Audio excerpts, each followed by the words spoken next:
Hello, हाय, नमस्ते, नमस्कार, सत श्री अकाल. Dear students, today we will discuss about subject science, standard 8th, chapter number 1st, crop production and management. In our last video, already we discussed about some points of agricultural practice like preparation of soil and our second point was soil. हमने अपने last video में already इन दोनों point को discuss कर लिया है and today we will discuss our third points of agricultural practice and that is adding manures और फर्टिलाइजर्स. डियर स्टूडेंट्स, आज हम एग्रीकल्चरल प्रैक्टिस का जो तीसरा पॉइंट है हमारा, हम उसे डिस्कस करेंगे, मैन्योर्स और फर्टिलाइजर्स को.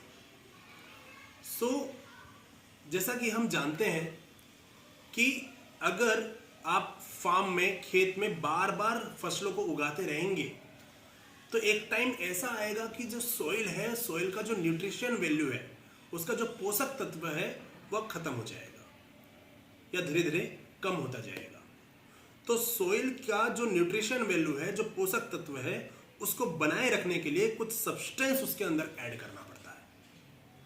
तो मैन्योर और फर्टिलाइजर ऐसे ही वो सब्सटेंस हैं जो सॉइल के अंदर ऐड किया जाता है ताकि सॉइल का न्यूट्रिशन वैल्यू, उसका पोषक तत्व कम ना हो और क्रॉप्स का जो ग्रोइंग हो और ज़्यादा अच्छा हो.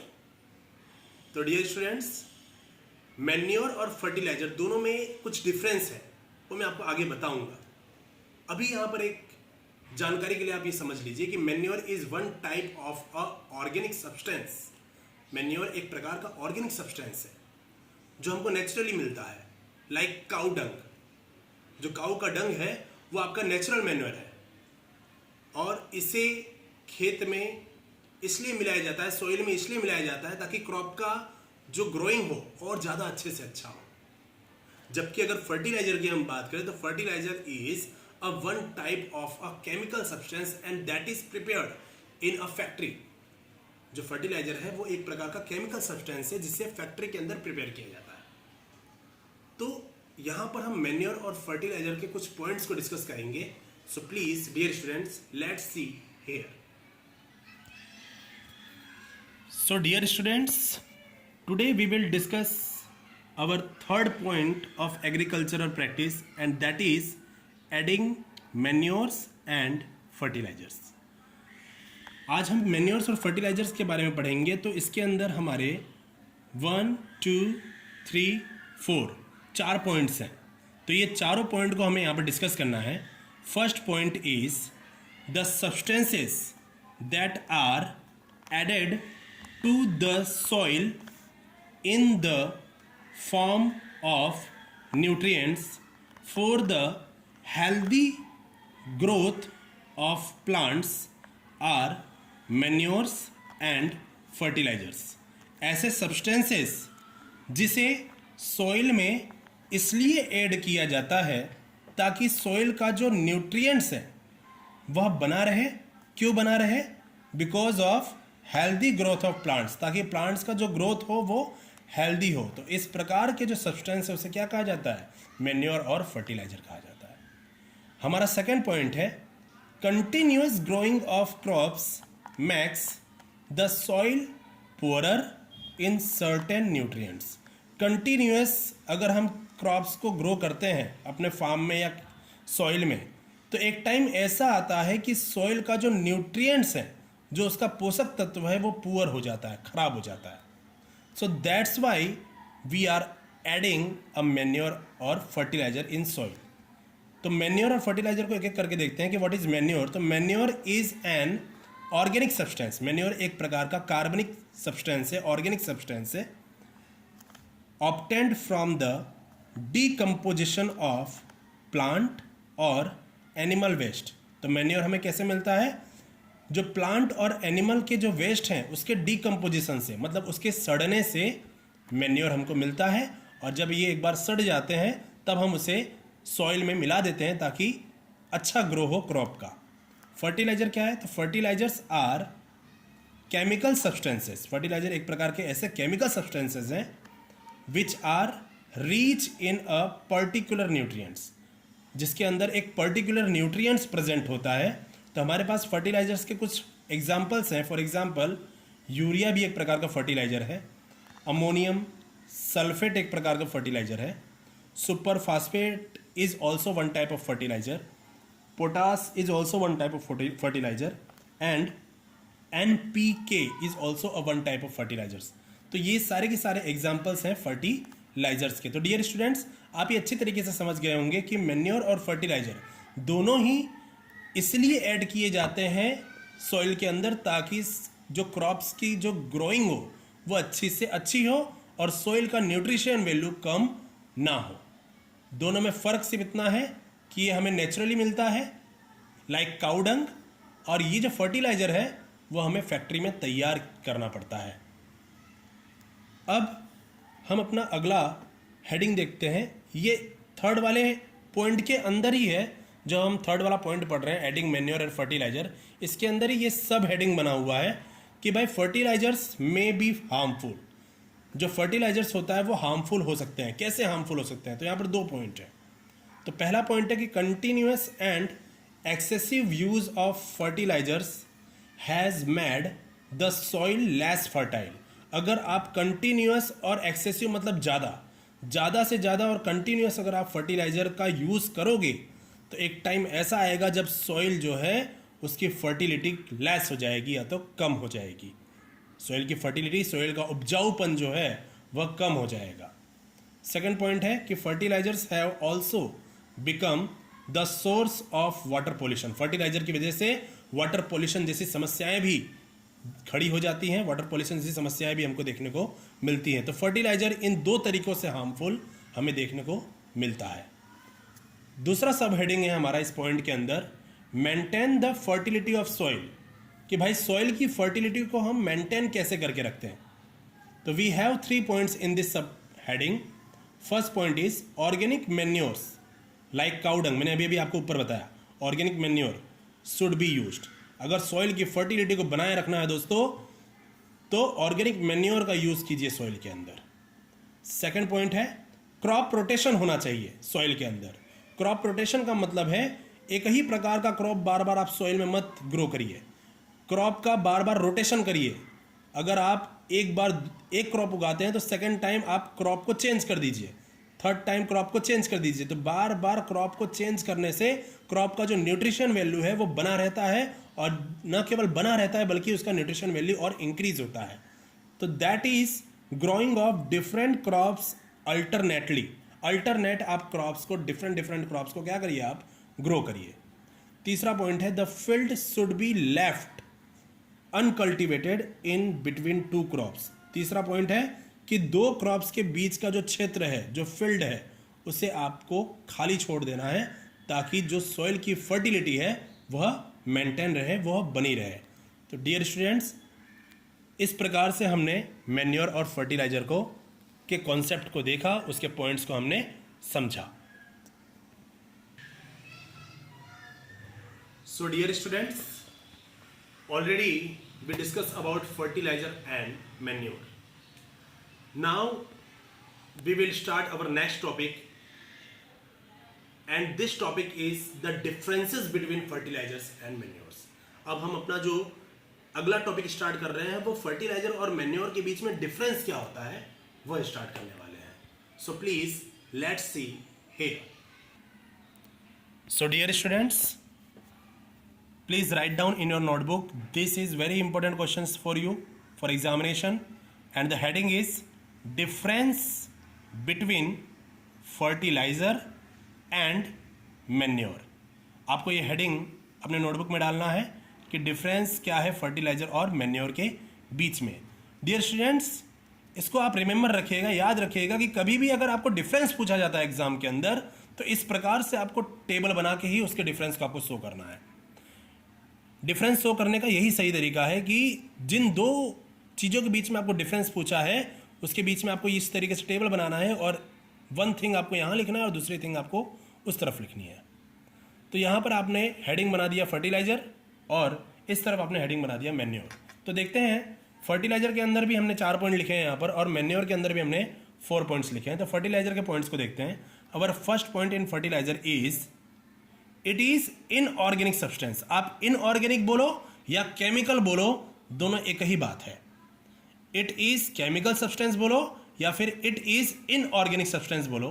तो dear students, already we discuss above कि भाई केमिकल सब्सटेंस या इनऑर्गेनिक सब्सटेंस दोनों के दोनों एक ही बात है, और दोनों ही जो चीज़ें हैं वह फैक्ट्री के अंदर तैयार की जाती है।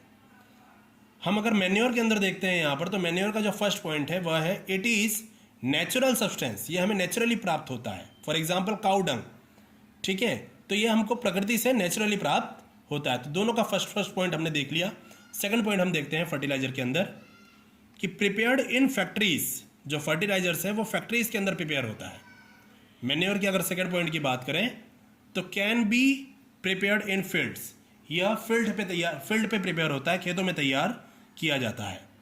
थर्ड अगर हम देखें फर्टिलाइजर के अंदर, तो do not add humus to the soil, मतलब अगर हम फर्टिलाइजर को सॉइल में डालते हैं तो ये ह्यूमस को सॉइल में ऐड नहीं करता है। ह्यूमस मीन्स खाद, उसको ये सॉइल में ऐड नहीं करता है। लेकिन अगर थर्ड पॉइंट मैन्योर की बात करें तो provides a lot of humus to the soil, तो मैन्योर जो है वो सॉइल में बहुत ज़्यादा मात्रा में ह्यूमस को ऐड करता है, ह्यूमस प्रोवाइड करता है। फोर्थ एंड लास्ट पॉइंट देखते हैं इसके अंदर, very rich in plant nutrients like nitrogen, phosphorus and potassium. Fertiliser के अंदर मैंने आपको बताया कि पर्टिकुलर कोई न्यूट्रिएंट प्रेजेंट होता है, तो इसमें न्यूट्रिएंट जो पर्टिकुलर है उसकी मात्रा बहुत ज़्यादा होती है, वेरी रिच होती है। और पर्टिकुलर न्यूट्रिएंट्स किस प्रकार के, लाइक नाइट्रोजन होता है, फॉस्फोरस होता है, पोटासियम होता है, इसकी मात्रा ये प्लांट को अच्छी तरीके से पहुंचा पाते हैं।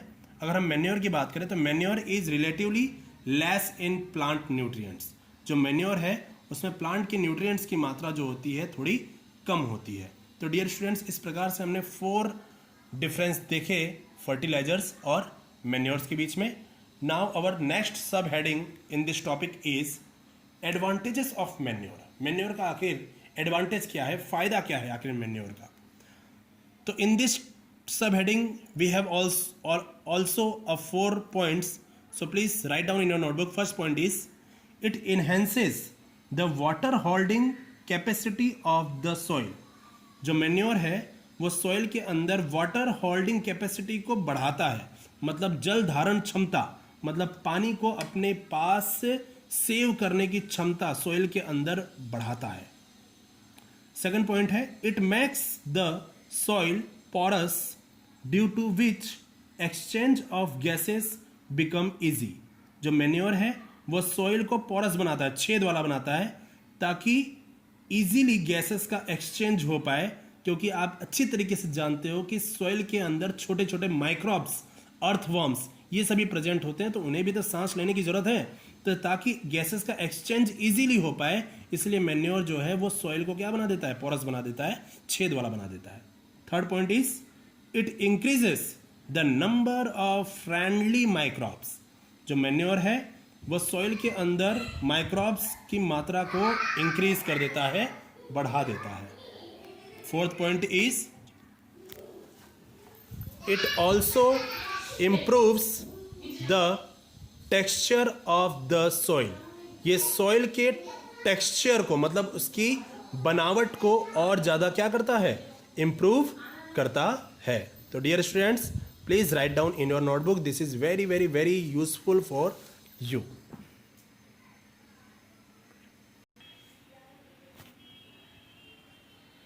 सो डियर स्टूडेंट्स, इस तरीके से हमने अपना मैन्योर और फर्टिलाइजर वाला टॉपिक खत्म किया। Now we will start our next topic, it is irrigation. Irrigation means सिंचाई करना, मतलब प्लांट्स की वाटर की अवेलेबिलिटी को पूरा करना, उसकी वाटर की डिमांड को पूरा करना। This is called irrigation. So irrigation के अंदर भी हमें 4 पॉइंट्स को देखना है 1 by 1। तो हम उन 4 पॉइंट्स को यहां पर देखते हैं। So dear students, please let's see here. So dear students, please write down this one heading, irrigation, in your notebook. This is your 4th topic, irrigation. In this topic, 4 points are there. Please write down this one. First point, the supply of water to crops at different intervals is called irrigation. Supply of water to crops मतलब different intervals पे, different time पर crops की water की demand को पूरा करना या crops को वाटर सप्लाई करना, ये जो टेक्निक है, ये टेक्निक इरिगेशन कहलाती है. सेकंड पॉइंट है सोर्सेस ऑफ इरिगेशन आर, मतलब इरिगेशन के सोर्सेस क्या हैं. इरिगेशन हम किन किन सोर्सेस से पूरी कर सकते हैं प्लांट्स की. तो यहां पर हमारे पास सोर्सेज हैं. फर्स्ट है वेल्स, सेकेंड जो सोर्स है हमारे पास वह है ट्यूबवेल्स, थर्ड है पॉन्ड्स, फोर्थ है lakes, then rivers, dams and canals. तो इन सभी सोर्सेज से हम प्लांट्स को वाटर की सप्लाई दे सकते हैं और इरिगेशन की टेक्निक को पूरा कर सकते हैं. थर्ड पॉइंट है इस टॉपिक के अंदर, water is absorbed by the plant root. जो हम वाटर प्लांट को दे रहे हैं वह प्लांट के रूट्स के थ्रू एब्जॉर्ब कर लिया जाता है. Fourth point is along with water, इस वाटर के साथ साथ roots of plants also absorbs minerals and fertilisers. तो जो रूट्स हैं प्लांट्स के वो केवल वाटर ही एब्जॉर्ब नहीं करते हैं, बल्कि वाटर के साथ साथ मिनरल्स और फर्टिलाइजर्स को भी क्या कर लेते हैं, अपने पास एब्जॉर्ब कर लेते हैं. प्लांट्स के अलग अलग पार्ट्स तक उसको क्या कर देते हैं, सेंड कर देते हैं. डियर स्टूडेंट्स,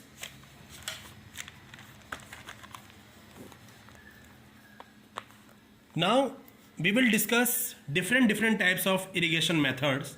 हमारे पास अलग अलग टाइप्स के इरिगेशन मेथड्स हैं. So we have two methods in irrigation.